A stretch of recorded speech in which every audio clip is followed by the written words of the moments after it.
오늘은 전도자의 삶 62가지 중에 17번째 25에 대해서 알아보도록 하겠습니다. 로마서 16장 25절에서 27절까지 보니까 나의 복음과 예수 그리스도를 전파함은 영세전부터 감추어졌다가 이제는 나타나신 바 되었으며 영원하신 하나님의 명을 따라 선지자들의 글로 말미암아 모든 민족이 믿어 순종하게 하게 하시려고 알게 하신 바 그 신비의 계시를 따라 된 것이니 이 복음으로 너희를 능히 견고하게 하실 지혜로우신 하나님께 예수 그리스도로 말미암아 영광이 세세 무궁하도록 있을지어다. 아멘. 이렇게 되어 있습니다. 복음을 전파하는데 그 복음인 예수 그리스도를 전파하는데 그 예수 그리스도는 영세 전에 감추어져 있다가 지금 우리에게 나타났다. 근데 그게 지금만 있는 게 아니고 영원히 이르게 된다. 그렇게 말을 했습니다. 저번 주는 부활주일이었습니다. 이 부활주일이 우리에게 한 번의 이렇게 행사로 그리고 한 번의 사건으로 끊어질 게 아니라 하나님의 결론으로 우리에게 잡혀져야 됩니다. 왜냐하면 하나님은 예수 그리스도의 부활을 통해서 복음을 모든 것을 완성하셨기 때문에 그렇습니다. 복음으로 모든 복음을 부활로 모든 복음을 완성하셨어요. 그리스도께서 우리에게 모든 문제 해결하시겠다는 것 부활로 완성하셨습니다. 성삼위 하나님이 지금도 말씀을 우리에게 주시고 그리고 성취하시고 그리고 지금도 우리에게 성령으로 함께하고 계십니다. 성삼위 하나님이 우리에게 지금도 역사하고 계시는데 그 사실이 어디를 통해서 어떤 사건을 통해서 정점을 찍고 완성이 됐냐? 그리스도의 부활. 그래서 이 부활이 우리에게 인생 결론이 돼야 되고 그리스도께서 모든 것을 완성하셨다는 데에서 우리 속에 마음속에 담겨져 있어야 됩니다. 근데 문제는요, 안 믿어지잖아요. 부활이. 예수님이 부활했다는데 그게 무슨 말이에요? 죽은 사람이 어떻게 부활할 수 있어요? 예수님 사람이었다면서요. 근데 그분이 어떻게 부활하셔요? 다시 죽었다가 다시 어떻게 살아나셔요? 그거 옛날 얘기 아니에요? 2000년 전 얘기니까 그거 사람들이 이상한 생각을 가지고 그냥 거짓말로 지어낸 얘기 아니에요?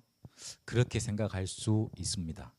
그런데 2000년 전에 예수님을 부활하신 것을 500명이 동시에 본 사건도 있었습니다. 그리고 예수님이 부활했다고 분명히 자기가 눈으로 죽는 거 목격했거든요. 근데 그분이 다시 부활해서 내 앞에 나타났어. 그거를 목격한 사람들이 많이 있었습니다. 역사적인 사건이거든요. 근데 왜 나한테는 그게 안 믿어질까요? 왜 그럴까요? 우리에게 각인된 게 하나님의 것이 아니라 다른 것이기 때문에 이게 자꾸만 이게 간격이 생기는 거예요. 골짜기가 있는 거예요. 하나님과 내 가진 거에 이게 뭐 틈이 생긴 거예요. 그러니까 이게 자꾸 갈등이 생기는 거예요. 전쟁이 나는 거예요. 왜 하나님의 말씀은 일관하는데 내가 가진 건 이거잖아요. 자꾸 부딪히고 갈등이 생기는 거예요. 그게 우리한테 나타나는 게 뭐냐면 불신앙으로 나타나는 거죠. 불신앙하고 싶어서 그런 게 아니라 뭔가 이렇게 하나님이 우리에게 주시려고 하는 거하고 그다음에 내가 가진 거하고 간격이 있는 거예요. 그래서 그 간격을 좁히려면 어떻게 해야 되느냐? 복음을 각인시켜야 돼요. 그럼 복음을 어떻게 각인시키느냐? 자, 듣, 사로 시키면 됩니다. 자드사는 무슨 말이냐? 복음이 선포되는 자리에 앉아 계세요. 복음이 선포되는 복음을 들을 수 있는 자리 어디입니까? 예배하는 자리, 교회, 그리고 말씀 운동하는 자리 거기에 앉아 계세요. 거기서 뭐만 들어야 돼요? 가서 사람 얘기 듣지 말고 복음을 들으세요. 그리고요 복음을 가진 사람과 함께 다니고 그 사람과 교제하세요. 복음이 선포되는 자리, 거기서 복음을 듣고 복음의 사람과 함께 같이 신앙생활을 하는 겁니다. 그러면 내 각인이 바뀌게 되어 있습니다. 그러면 하나님의 말씀과 내 각인의 간격이 자꾸 좁아져요. 그래서 어떻게 되느냐? 그리스도께서 부활해서 지금 나와 함께 계시다는 사실이 진짜로 믿어지게 돼 있어요.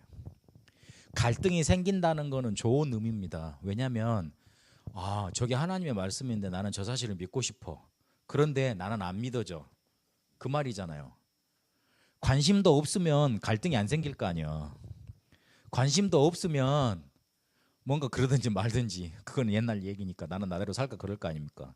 근데 관심이 있으니까 믿어보려는 마음이 있으니까 저거는 왜 나한테 안 믿어진 얘기를 자꾸만 할까? 그렇게 생각이 되는 거 아닙니까? 좋은 거예요. 갈등이 있다는 거.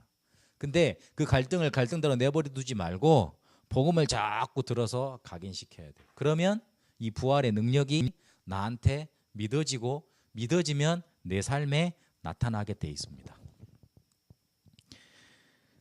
그렇게 나타나는 하나님의 능력을 조금 우리 단어로 바꾼 거 보고 뭐라 그러느냐? 25 그럽니다. 25는 25시 그 말을 줄임말이거든요. 25시가 이 세상에 존재합니까? 그렇지 않죠.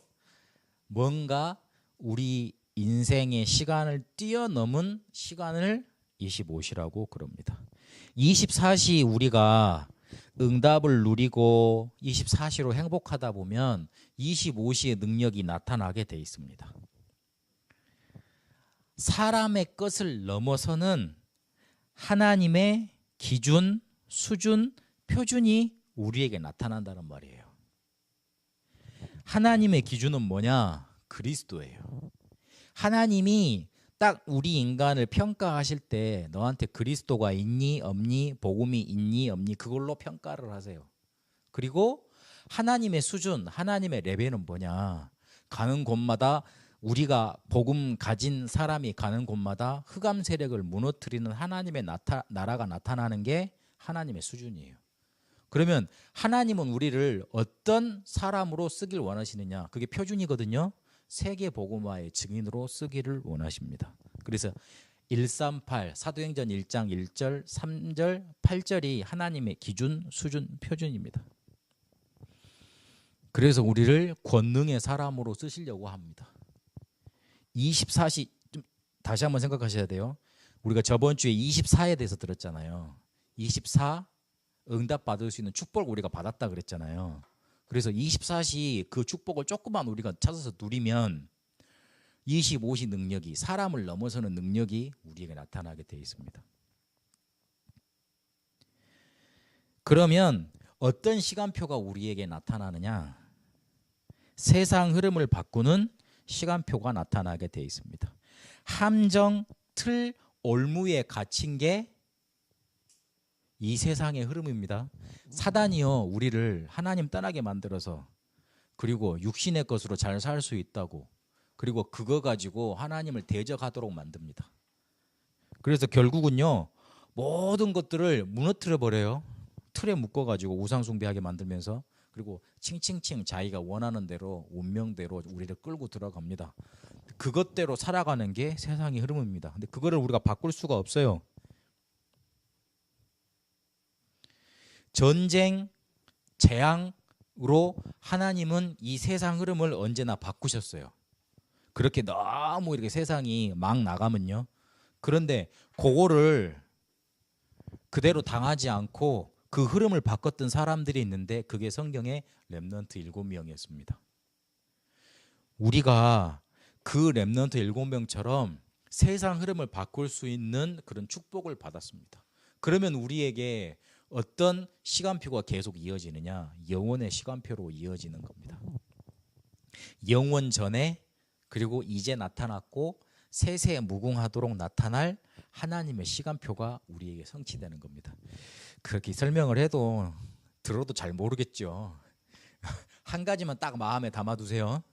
우리가 정말로 하나님의 축복, 하나님의 응답을 받았는데 그거를 붙잡고 조금만 누리기 시작하면 나도 모르게 세상을 이길 수 있는 힘이 나타난다 이 말이에요.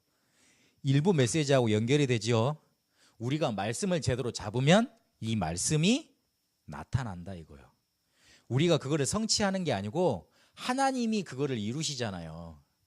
우리가 24시 하나님의 축복을 딱 붙잡고 있으면 25시의 능력은 나타나는 거라니까요. 딱 그렇게 이해를 하셔야 돼요. 마음속에 담아두세요. 나는 하나님을 믿을 수 없어요. 왜냐하면 하나님을 믿을 수 있는 것들로 내게 각인되어 있어야 되는데 하나님 믿을 수 없는 것들로만 내 마음속에 채워져 있어. 그렇기 때문에 자꾸 복음을 들어야 돼. 근데 복음을 듣다 보면 하나님이 믿어지는 것으로 내가 바뀌게 돼 있어요. 그때 나타나는 게 지금 말하는 이 영원한 그리고 세상 흐름을 바꾸는 시간표가 나타나는 겁니다. 그래서 결론적으로 이 시간표가 이 권능이 나타날 때까지는 기다리세요. 일부 예배 때 결론 말씀하셨죠. 말씀, 기도, 전도가 실현이 뭡니까? 실제로 우리 속에 나타나는 거예요. 말씀의 응답이, 기도의 응답이, 전도의 역사가 실제로 우리 삶에 나타날 때까지는 기다려야 돼요. 하나님의 나라로 그게 나타날 건데 말씀이 확신되고 기도의 감사가 나오고 전도의 이유가 발견될 때까지는 기다리세요. 실제로 기다리세요. 우리 안장로님이 작년에 그 베트남 호치민으로 가셨잖아요. 가시면서 잠깐 그런 말을 하셨어. 가서 큰 성공 바라고 가지도 않지만 가서 그냥 놀 거라고 그러면서 기다릴 거라고 그러시더라고. 크게 많이 안 벌리고 기다린다 그러시더라고. 그래서 잘하시는 거다 그렇게 생각을 했어요. 맞아요. 기다려야 돼요. 뭐가 될 때까지요? 말씀, 기도, 전도가 실현되기까지. 말씀이 확신이 생기고 기도하면서 감사가 내게 나타나고 전도의 이유가 발견되도록 딱 기다리세요. 그러면 나와 같이 그 응답을 누릴 수 있는 팀들이 내 주변에 생길 겁니다. 그러면 절대 제자가 나타나고 절대 현장이 나타나고 절대 시스템, 쉽게 말해서 하나님이 딱 위에서 딱 쏟아 부으시는 응답이 나타나게 되어 있습니다. 25시는 사람의 시간표가 아닙니다. 하나님이 우리에게 나타내시는 권능입니다. 24시를 누리고 있으면 25시는 나타납니다. 우리는 이미 응답받은 사람이기 때문에 조금만 기다리면 됩니다. 그래서 그걸 응답으로 붙잡고 인도받으시길 바랍니다. 부활의 능력이 여러분에게 나타나서 각인 바꿔주는 축복이 있으시고 그리고 말씀, 기도, 전도 이게 실현될 때까지 기다리는 응답이 있게 되시길 바랍니다. 그래서 25시에 응답소로 들어가시길 축복합니다. 살아계신 하나님, 우리가 하나님의 말씀을 받았고 그리고 기도할 수 있는 신분을 얻었고 그리고 전도할 수 있는 축복을 얻었습니다. 말씀과 기도와 전도가 우리 속에서 실현될 때까지 기다리게 하여 주옵소서. 그래서 우리의 흐름을 바꾸고 세상을 변화시키고 그리고 하나님의 시간표가 나타나는 25시 맛볼 수 있도록 그 실현 속에 들어갈 수 있도록 인도하여 주옵소서.